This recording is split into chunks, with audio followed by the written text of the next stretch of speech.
or good evening, or good afternoon, whenever you're listening to the podcast here. It's morning for us. Exactly. Welcome back to another edition of the Bookworm Mom.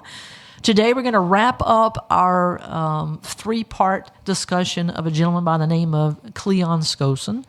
The final book in this segment that I've been doing is called The Naked Capitalist. We previously did The Naked Communist, and prior to that we did The 5,000-Year Leap.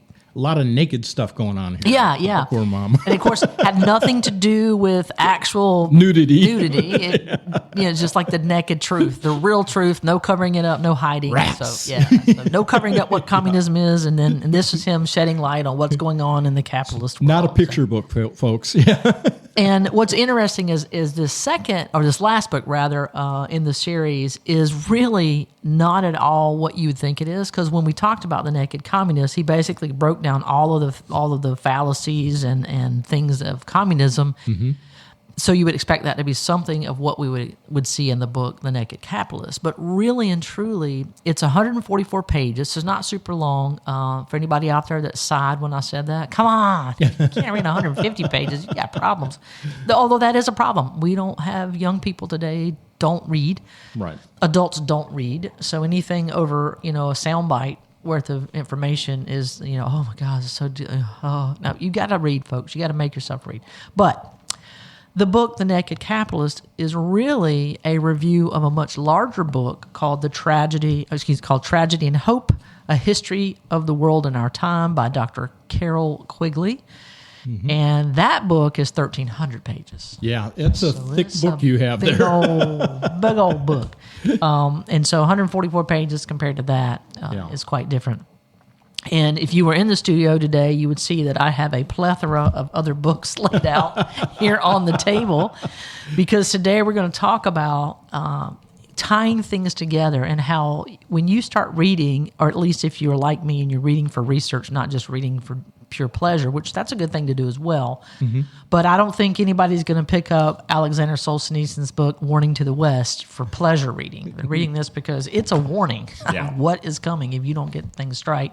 And then we've got over here Rules for Radicals, Saul Alinsky. We've talked a lot about that book. I actually had to buy another copy. I'd loaned my original copy out that had all the little tags on it. Yeah, the radical wouldn't give it back. I didn't get dirty rascal. And then another good book by J. Edgar Hoover, Masters of Deceit: The Story of Communism in America and How to Fight It, is another really good book. And of course, those of you who remember the first episode we did, we talked about Cleon Skousen's background as a FBI agent, 16 years, worked very closely with Edgar Hoover. Now, Edgar Hoover gets some negative press, if you will, and deservedly so. There's some things he did that I don't agree with. But then, is there any person, anywhere, at any time, save Jesus, who doesn't have things about them that are not perfect? Eric Swalwell. Oh, wow. Fang. Swinging from the bottom of the deck. I mean, you know what I'm saying, really. So just got some really good books out here kind of want to talk about, because as we get into this particular book, I think it's going to spill over to all the other reading that I've done. Mm-hmm. Now, my reading was primarily focused on dealing with communism, the threat of Marxism, and specifically coming from China. So that plays a pivotal role. And so I'm going to read a little bit from chapter 1. Starts off with a quote that I think is pretty good. The chapter is entitled, Who is Trying to Take Over the World? And the quote is, quote, I think the communist conspiracy is merely a branch of a much bigger conspiracy. Now, who among us has not had a conspiracy theory come true lately? Ah, that's right. I mean, the joke now is I need new conspiracies because all my old ones came true. That's right. So the above statement was made to Skousen several years ago by Dr. Bella Dodd. She's a former member of the National Committee of the U.S. Communist Party. Mm-hmm. So now that you know that she's a former member of the U.S. National Communist Party, let me read that quote to you again. I think the communist conspiracy is merely a branch of a much bigger conspiracy. All right, so that plays into dun, dun, dun. Yeah. This is written in the 60s and, of course, early 60s, late 50s. Let's see, somebody was assassinated. It was a pretty big president at the time. I think his name was JFK. Anyway, So perhaps this is an appropriate introduction to a review of Dr. Carol Quigley's book, Tragedy and Hope. Dr. Dodd said she first became aware of some mysterious super leadership right after the end of World War II, when the U.S. Communist Party had difficulty getting instructions from Moscow on several vital matters requiring immediate attention. Now, a lot of people don't realize we already had Soviet spies within the United States during the war, not just after. And obviously the lines of communication, because when World War II ended, what essentially began was the Cold War. Yeah. Almost immediately after. If you think about the Berlin Wall. And the theft of our nuclear secrets. Exactly. All of these things started taking place. So we already had Soviet spies in the United States. So the American communist hierarchy was told, if you have any questions of any kind of emergency nature, you need to take those questions to one of the 3 designated people at the Waldorf Towers. And Dr. Dodd noted that whenever the party obtained instructions from any of those 3 men, Moscow would always ratify, which just means they'd always approve them. What puzzled Dr. Dodd was the fact that not one of these 3 contacts was themselves Russian, nor were any of them active communist. In fact, all 3 were extremely wealthy American capitalists. Interesting. Okay. And she goes on to say, I'd certainly like to find out who is really running things. Now, Cleon says, I observed a number of strange developments which seem to point to a conspiratorial control center much higher and stronger than either Moscow or Beijing. And again, now he's at the FBI, so he's actually investigating the communist threat at this time. So this is something that would have been right up his alley. He says, for example, and this to me, this should jump out at every American. And this is why I brought all these books in, because I think people really need to do a deep dive and do some homework that they haven't done. And most of these books were written some time ago. But again, for example, when Harry Dexter White, who was the Undersecretary of the U.S. Treasury during World War II, let me say that again. This guy's name, Harry Dexter White, Undersecretary of the United States Treasury during World War II. So I don't know, Tripp, would you say that's an important position? Yeah, I think so. Somewhat important position. He was discovered by the FBI to be a Soviet agent. Incredible. The White House was, of course, immediately informed, and the White House at that time would have been Mr. Truman. But instead of being fired or arrested, as we would all expect, Mr. Dexter White was appointed as the new executive director of the United States mission to the International Monetary Fund at the United Nations. He was given a substantial increase in salary, and Edgar Hoover was stunned and amazed. Attorney General Herbert Brownell stated publicly that President Truman knew that White was a Soviet spy when he made the appointment. Wow. So why on earth? It tells a lot about Truman. Yeah. Why on earth would our U.S. government and our president be okay with having a communist spy in such a high and prestigious and important position, and then put him in another high and important and prestigious position within the United Nations? Now, the United Nations was, kind of a thought at that time. It wasn't fully created. And so I want to tell you right now, everybody needs to get this book. It's an older book, so it's not super easy to come by, but I've got a copy. It's called The UN Record, 10 Fateful Years for America. It's written by Chesley Manley. That's Chesly, Manley, Manly. And he also wrote the book, The 20-Year Revolution. He basically lays out that the entire conception, creation, etc. of the United Nations was 100% communist. Yeah. All of it, communist. From its inception, communist. Now, let's go back. Who was our president? Truman. What did he know? He knew that Mr. White was a Soviet communist spy. What did he do? He put him in charge of the United States inception into the United Nations, an already known communist person going into an agency that was, and will always be a communist entity, and yet we send, how many billions of dollars do we send to this? Oh my God. Yeah. Anyway, infuriating. So, folks, I mean, I don't pretend to know everything, and I know there are people out there that would listen to this podcast today and say, oh my God, she's this conspiracy nut, whatever. What I'm telling you is that you can read books from all manner of people, and they will guide you to the same information. Now, for libertarians, this is all important because a very significant event took place on August 25th, 1945. Now, this is a couple of, 2-3 weeks after the full ending of World War II, after the dropping of the bombs on Hiroshima and Nagasaki. A captain in what was then the Army Air Corps, what currently today would be called the Air Force, a young captain was killed, 27 years of age, was killed. So the war's over. Originally, his family was told he was killed by a stray bullet because our government suppressed who really killed him. Turns out the people who really killed him were the communist Chinese. Oh, yeah. Yeah. And this gentleman's name has lived on for decades in a group named after him called the John Birch Society. Yeah. So Captain John Birch obviously didn't live, and he didn't start this society himself, but it was named after him because he was one of the premier intelligence guys, highly decorated, and our government did not want anybody to know that the communists had killed him, which is interesting because what about the domino theory? What about we didn't want communism to spread? Why are we not working with Chiang Kai-shek and the nationalists in China? This is in 1945 now. Right. The communists don't take over China until 1949 fully. That's when Chiang Kai-shek leaves, goes to the island of Taiwan. So again, why are we working with the communists? Right. Anyway. Yeah. Oh, yeah.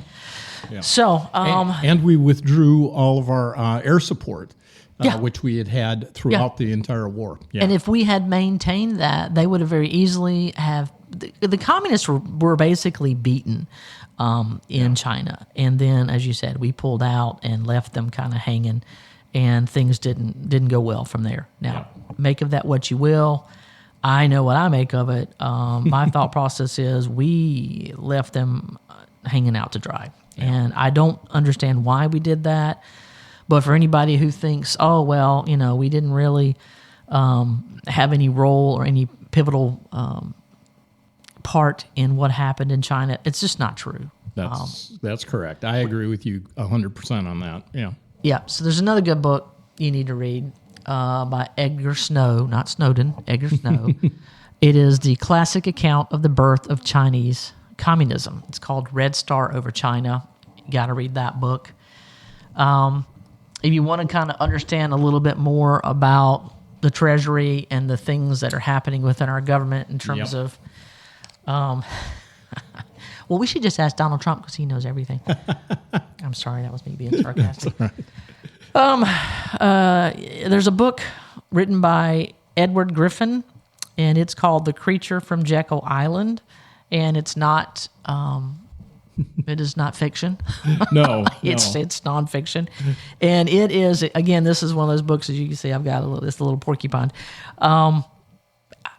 I read this book, and I read this book twice because first of all, I will tell you, folks, it's not an easy book to read. I'm not going to kid you because it does require a little brain power to get through it and understand what's going on. But the basic story is this. It was 1914. A group of very powerful men got together and created the Federal Reserve, and we've been captured to them ever since. There were 6 men. They attended the first meeting on Jekyll Island. This is where the Federal Reserve System was conceived. These guys were Nelson Aldrich, Republican whip in the Senate, chairman of the National Monetary Commission, father-in-law to John D. Rockefeller Jr., Henry P. Davison, senior partner of J.P. Morgan, A. Piatt Andrew, assistant secretary of the Treasury, Franklin Vanderlip, president of the National City Bank of New York, who represented William Rockefeller, Benjamin Strong, who was the head of J.P. Morgan's Bankers Trust Company and later became the head of the system, and Paul Warburg, a partner in Kuhn, Loeb and Company, representing the Rothschilds and Warburgs in Europe. So, I mean, bum, bum, bum. Oh, yeah. Very conspiratorial.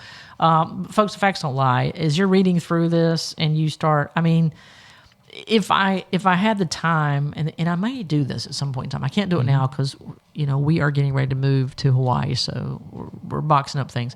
But if not, I would literally have one of those walls. You've seen it in movies where they got the conspiracy guy and he's got string and little pegs in a wall, and the string is going to here. That's what I would do, because these books create a web of connections. Oh, Ron Paul had several, what do I want to call it, like little talks or podcasts just about the conspiracy of Jekyll Island and what they did to us. But he did a fantastic job of it, and if anybody looks it up, it's a younger Ron Paul, so it makes it a little bit more energy to it and so on. So but that is it. Even though it's a dry subject, it's a very important one for people to understand, because a lot of people misunderstand the Federal Reserve, and its role in our destruction of our economy. Yeah. Absolutely. It's critical. And who it destroys versus who it helps is also a pivotal point, which kind of goes back to, again, the book, The Naked Capitalist, because he talks about, Cleon, Skousen talks about the fact that you would expect that we'd have communists within our government doing all this destructive stuff. Well, a lot of these capitalists were pushing for a socialist system. Yeah. The other day, I was listening to a guy, his name is Robert Pape.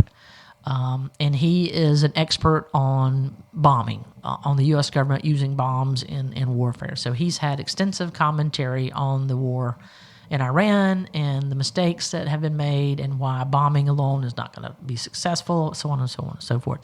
Thus far, he's right. He's been 100% correct. Yeah.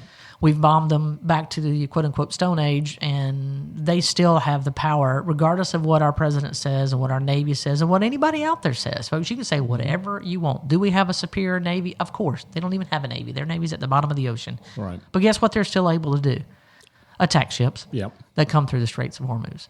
So we cannot guarantee safe passage to every vessel going through the Straits of Hormuz if Iran doesn't want that to happen. And that's just a fact. I mean, you get mad all you want, stomp your feet, call me whatever you want to call me, tell me I have TDS, whatever. I don't care. Right. It's a fact. They can use drones. They can use small arm fire. I mean, literally a fishing boat is all you need to go out there and drop a mine. And if a boat hits a mine, you have to... Anyway, so that's a problem. So pretend all you want about who has control of the Straits of Hormuz, but the bottom line is this. Yes, the United States can certainly put in a blockade and prevent any ships from going through the Straits of Hormuz. That's true. That is a true statement. But you know what else is equally true? Iran can continue to attack ships that go through the Straits of Hormuz. So it is what it is. And it's not even Iran. It's just these remnants of the Hezbollah, IRGC. Yeah. Right. And of course, if the IRGC does not recognize anybody who's representing Iran in the talks happening in Pakistan, then... Are we really talking to the right people? Exactly. Because the IRGC had several million men in their force. So, and that's anyway. So we're getting off on another side. I'm sorry. It starts getting my blood pressure up. But I just think it's frustrating when people will come on and say, oh, you can't criticize the president. Yes, I can. Yeah. Yes, I can. And it doesn't mean I'm a Democrat, because I'm not. There's not a Democrat alive that I would vote for. Right. Not one. They have been captured wholly by the communist regime. Yeah. They're all communists. There's no Democrat who's not a communist. Sorry, all of them. Every last one of them. Now, there are some who may break free from that thought process, that socialist communist dogma. Fetterman? I do think it's possible. Fetterman has a possibility, but what people need to understand, because I've seen people say, oh, we should vote for Fetterman, he should leave the Democratic Party and become a Republican. Please understand, 92% of the time he votes with Democrats. Yeah. That means only 8% of the time does he vote with Trump's agenda. Yeah. I mean, even Lindsey Graham has a better voting record than that. And he's when he shows up. Yeah, true. When he's not in Israel doing their bidding. I'm sorry, this is turning out to be an ugly podcast. I do apologize to those of you listening, because this is not normally where we go. But to have a greater understanding of all of the things that are encapsulated in this book, you need to read other books. Yeah. So I've talked about this book several times. It's called The Gulag Archipelago, an experiment in literary investigation by Alexander Solzhenitsyn. Now, this guy doesn't write a book based on stories he's told. He writes this book based on stories he lived. Yeah. He was there. He was a part of this whole horrific experience, and so he's got photographs in here. Detailed intimate stories of what it was like and escaping and getting out, all of the things. You have to read this. This is a gripping book to tell you a little bit about what his life was like. And I've already read to you the title of his other book, Alexander Solzhenitsyn's Warning to the West. Mm-hmm. And in this, it's basically a compilation of speeches that he gave across the United States back in the late 70s when he was freed from the gulags and allowed to come to America. So starting in June 30th of 1975, all the way up to when he's actually speaking to the British in 76. Just a tremendous amount of speeches that, I mean, folks, this is not a thick book. I think. No. This is even 150 pages, 145 pages, okay? Anybody can sit down and read 145 pages. You got to read this. It is just, I'll just read you one little thing out of here. The most frightening aspect of the world communist system is its unity, its cohesion. Enrico Berlinguer said quite literally recently that the sun had set on Comintern, but not at all. That's communist internship. But not at all. It hasn't set. Its energy has been transformed into electricity, which is now pulsing through underground cables. The sun of communism today spreads its energy everywhere in the form of high-voltage electricity. Quite recently, there was an incident when Western communists indignantly denied that Portugal was operating on instructions from Moscow. Of course, Moscow also denied this. And then it was discovered that those very orders had been openly published in Soviet magazines, Problems of Peace and Socialism. I mean, so that's just one little segment. So This goes back to when he opens up his book talking about the fact that at the end of World War II, when the Soviets had difficulty getting messages to their agents in the United States, they had these three capitalist guys that they had set up as their go-betweens. Yeah. And these guys recognized what everybody who's ever championed communism should also recognize. True communism means everybody's equal. Mm-hmm. And what is the great line in the famous book, Animal Farm? All animals are equal. Some animals are more equal than others. Which there's a movie coming out. It's animated that's supposed to be based on that book. I don't know whether it's not. Okay, I was like, I just saw the poster, so I don't know whether it's a true representation. Well, it's coming out from Angel Studios, which does often have great things. Right. But the problem is that their spin is not on seeing the evils of socialism and Marxism, which is what Animal Farm was all about. Right. It's instead it's on authority and, So it's more a book about authority, a movie about authoritarianism, which is not what communism is, folks. Correct. It isn't. Because they fool you into thinking everybody's going to sit around a campfire and sing Kumbaya when it's all said and done. Right. And the theory is an individual or a small group of individuals, an oligarchy, if you will help take over all of the businesses and take it from the rich bourgeoisie and bring it down to the proletariat, and everybody gets to live equally, and we all each according to his needs, and blah, blah, blah. Yeah. Okay? And then at some point in time, when we've reached this level of equilibrium where everybody's equal, they'll step down from their high positions of authority and just meld into the general population and become like everyone else. Right. That's never happened, and it's never going to happen. No. The latest example of this, what I call sheer nonsense, is Elon Musk is piping this dream out that once AI takes over all of the jobs, the menial labor jobs that currently are being performed by humans, we will all be able to sit at home and love on one another and just enjoy the fruits of our non-labor. And the government will send us checks. And now he started off by calling it a UBI, a universal basic income. And he realized that word basic was offensive to most people. Yeah. Because it sounds a lot like welfare. So, Well, this is a forwardist. And I talked about on another podcast we had, we have some forwardists that are member of the forwarded party. Yeah, forward that are, and this is something that Andrew Yang has put forward. Yep. We already have that. It's called welfare. Yeah. And it don't work. It don't work. Well, and then he goes on, he changes it from universal basic income because that basic word was kind of offensive to everybody. Now he's calling it universal high income. And so of course he gets millions of responses, if you will, or commentary. But I have asked multiple times, define what high means. Does that mean we all live in mansions, we all drive Teslas or Porsches or 911, or Mercedes or whatever? Or is it, do we only get the basics of what we need? What we need, each according to his need. Yeah. Is that what it is? Or do we all get to fly first class on vacations to Europe? Do we have a second home in the Maldives? I mean, what does that mean? Right. Because there are people who have that ability now, and I will not believe for 1 millisecond that those individuals are going to give that up and give up part of their pie that they worked for, that they worked for, and give it to individuals who have not worked for it. I wouldn't do it. Nope.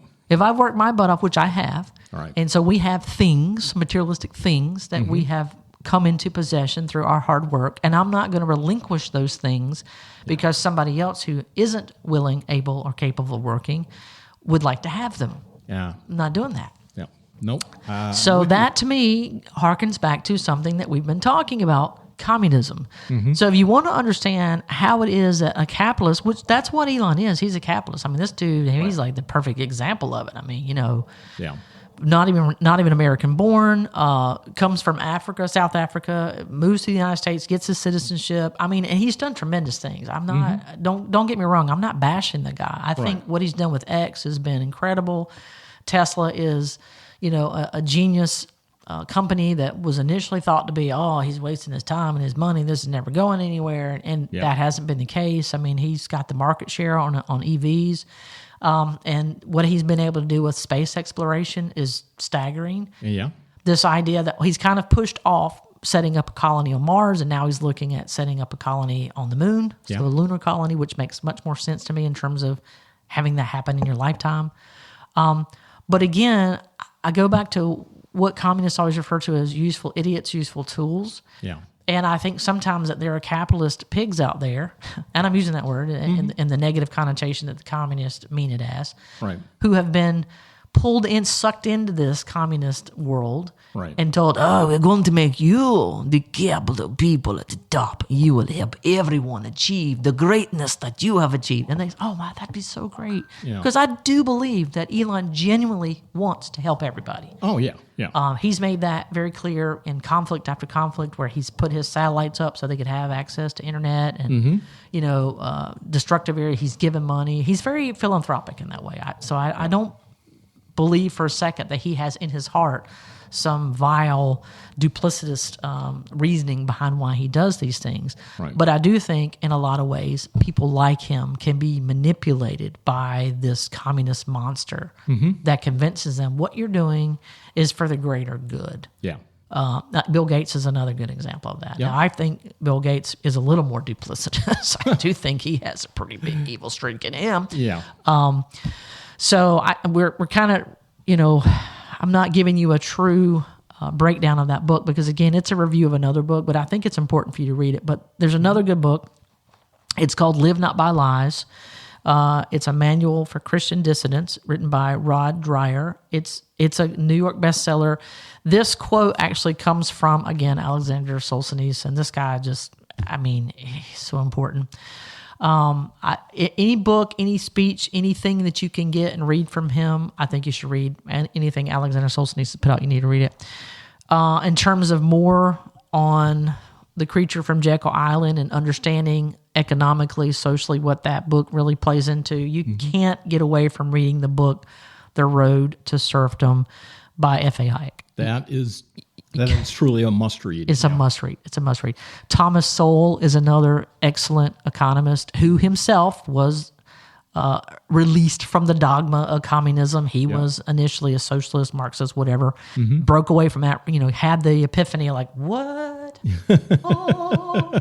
And since that time has been just a beacon of light for what we need to have occur. And I think Thomas, he's in his 90s now, I think. Yeah. I don't want to see him going anytime soon. So again, these are just a few examples of books that you have to read. Another one, Socialism, the Economic and Sociological Analysis by Mises, Ludwig Mises, von Mises. Folks, you got to read these books. Oh, yeah. You do. And I know that makes me sound like a giant nerd. I embrace it. But these Austrian economists are fantastic. There's a new book out too, and can you believe it? I'm actually going to be bringing a book up. So it's The Triumph of Economic Freedom. It was published last year, and it is kind of a wake-up call to everybody of the positivity of capitalism if you let it work, if you let the markets be free. Right, truly free. Truly free, yeah. Which hands off, laissez-faire. Yeah. So if people want to know more about it, they just want a taste of it, Stossel just put out a video on it yesterday, I think. Oh, John Stossel's awesome. Yeah. He's a diehard libertarian as well, but good guy. I've got a couple of his books at home as well. So I know this has been a different podcast and that I haven't specifically gone through the book, but I just want you guys to understand there are so many books out there that kind of all are interwoven. They create this wonderful basket of knowledge. Mm-hmm. And I think each book is dependent on the other book. So you should never just read one particular subject or one particular author on a subject and think, well, that's the definitive. The only exception that I will give you of any book that I would say is the definitive written knowledge is the Bible. Oh, yes. Now that was definitive, but that's also God inspired. So, I'm not God. You're not God. There's no God on earth. Donald Trump is not God. Yeah. Despite what his ridiculous female religious advisor says. It's absurdity. I'm sorry. I know I'm going to get a lot of hate mail for my comments on that, but I'm sorry. I just cannot. I'm not going to pretend anymore. I'm done with pretending. There you go. So I'm just going to speak truth. You don't like it, get over yourself. Be truth and social. Exactly. So the book for this week, wrapping up all of the things that there's a lot of other books by Cleon Skousen. He's written several, but the last one again, the Capitalist, Naked Capitalist, is just a review of Tragedy and Hope.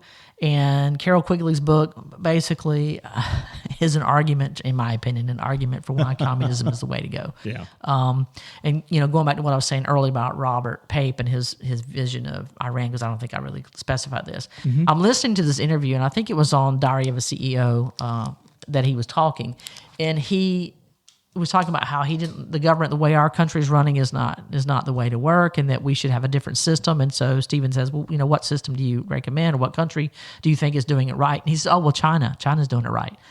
And even Stephen was incredulous. He was like, the communist? He was like, are you saying communism? And he was trying to tap dance around it. And I was like, okay, here's a guy, dressed as a communist outwardly, but inwardly he's a communist. Yeah. He's pretending outwardly to be a capitalist, but inwardly he's a communist in every sense of the word. And so like he just pulled the curtain back. You got a little tiny peek behind the curtain. Mm-hmm. And so now everything he's ever said, I'm sort of like, now I got to go back and review all the things he said because it's all suspect. Yeah. You got to know the origin. He likes the idea of top down. Somebody on top can snap their fingers, and all of a sudden it's law, and everybody has to react to it. Unless it's Trump. No, he doesn't want it to be Trump because he thinks Trump's an idiot, and Trump can't be the guy. I don't agree with a lot of what Trump has done recently. Right. But I don't want anybody to have that kind of a power. No. Period. Nobody. No, that's exactly human. it. Yeah. So I like the idea that we've been able to recently dismantle a lot of things, but then again, that's the tiny bit of anarchy that I am looking forward to. Yeah. You anarchist. That's right. Yeah. Well, you libertarians are all about chaos anyway. I'm just kidding. That's right. Well, folks, that is going to wrap up this particular episode. Please, if you get a chance, check out those books, The 5,000-Year Leap, The Naked Communist, and The Naked Capitalist. You won't be disappointed. They're all riveting reads. You're going to learn a whole lot, and it's going to lead you down a rabbit hole, just like I have been led down. And you're going to find some more fantastic books to read. So if you like this podcast, please like it, share, comment, send us comments in our comment section. Absolutely. Suggest books, and go on to our main site, libertycrackmedia.com. And check out other podcasts. There are a lot of great ones out there. Oh, yeah. A lot of fun. And there's a lot of cross-pollinating between us. Diversity of thought. That's right. Diversity of thought. I love it. Well, this has been a great, wonderful podcast of The Bookworm Mom. It's been a fantastic trilogy that we've been going through. Yes. And Cleon. I like that name. I think I'm going to name my next dog Cleon. So tune in next week and we'll have another fantastic episode. Thank you and goodbye.